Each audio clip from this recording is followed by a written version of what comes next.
Lady doctor के साथ उस रात आखिरकार क्या हुआ था 35 मिनट तक। सभी के मन में ये सवाल उठ रहा होगा कि आखिरकार यह 35 मिनट तक लेडी डॉक्टर के साथ हुआ गया था। तो बता दूं कि संजय बहुत पहले से ही उसे यानी उस महिला डॉक्टर के पीछे लगा था और उसको यह पता था कि यह सेनामी हॉल में सोती है, क्योंकि पहले से ही वह देख चुका था कि वह सेनामी हॉल में सो रही है। यानी कि उसको पहले से ही एक ज्ञात था, पहले से चक्कर में था उसका और ये पीछा कर रहा था, देखना चाहता था कि वह कहाँ रहती है, कहाँ सोती है। और उसको जैसे ही मौका मिला वह इस तरह की घटना का अंजाम दे दिया। सीबीआई ने जो इस जांच पड़ताल में पूछा, इसे सुनने के बाद आप भी सोचने पर मजबूर हो जाएंगे। आखिरकार इस घटना को अंजाम दिया और घटना को अंजाम देने के बाद भी किस तरह से सीबीआई के सामने झूठ बोल रहा है संजय। आखिरकार सीबीआई ने संजय से क्या पूछा, उस रात 35 मिनट तक वह क्या कर रहा था उस कमरे के अंदर। सबसे पहले सीबीआई ने पूछा उनसे कि क्या आप नर्वस महसूस कर रहे हैं। तो संजय ने जवाब दिया, सर मैंने कुछ नहीं किया, मैं निर्दोष हूँ, इसलिए मैं नर्वस महसूस नहीं कर रहा हूँ। इसके बाद सीबीआई ने वारदात वाले जगह की फ़ोटो निकालकर और फिर से उनसे पूछा, क्या तुम इस जगह को जानते हो।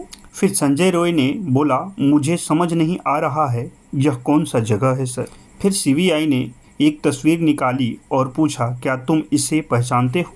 कहा, हाँ, ये तस्वीर अस्पताल की है और इस तस्वीर में मैं ही हूँ। फिर सीबीआई ने पूछा कि वारदात के समय तुम वहाँ क्यों गए थे। संजय ने कहा, बस ऐसे ही चले गए थे, लेकिन मैंने कुछ नहीं किया। फिर सीबीआई ने तुरंत पूछा, आपने क्या नहीं किया। संजय ने बोला, मैंने किसी को नहीं मारा। फिर सीबीआई ने पूछा, आप सेमिनार रूम में क्यों गए थे। संजय ने कहा, मैं गया था लेकिन सेमिनार घर के अंदर नहीं गया था। फिर सीबीआई ने पूछा, क्या आपको यह पता था कि वह महिला डॉक्टर सेमिनार रूम में ही सो रही है। संजय ने कहा, मुझे नहीं पता था, मैंने सेमिनार घर में घुसकर देखा, मुझे पहले पता नहीं था। यहाँ संजय ने कहा कि मैं सेमिनार रूम में नहीं गया था, अब कह रहा है कि मैं सेमिनार रूम में घुसकर देखा, तभी पता चला कि वह उस रूम में है। फिर सीबीआई ने संजय से तुरंत यह बात पूछ डाली कि तुमने अभी कहा कि मैंने उस घर के अंदर नहीं घुसा और अभी कह रहा है कि घर के अंदर घुसा तब पता चला।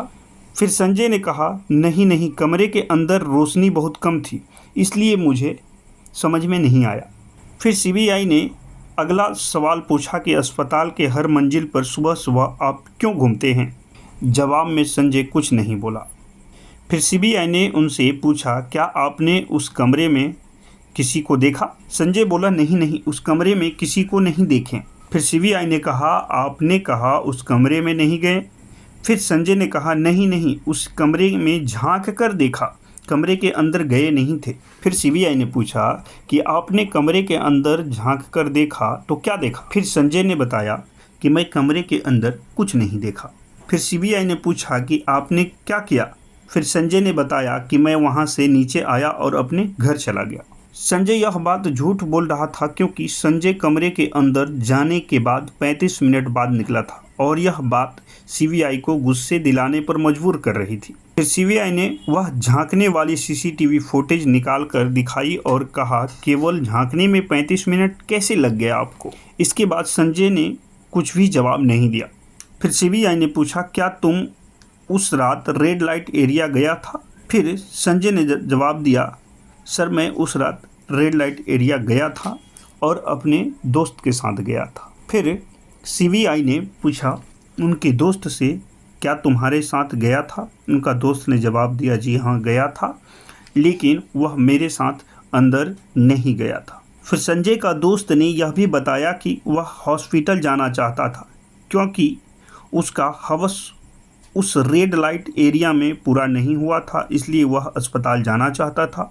उसका दोस्त पहले तो मना किया, लेकिन अपने दोस्त का वह बातों को नहीं माना।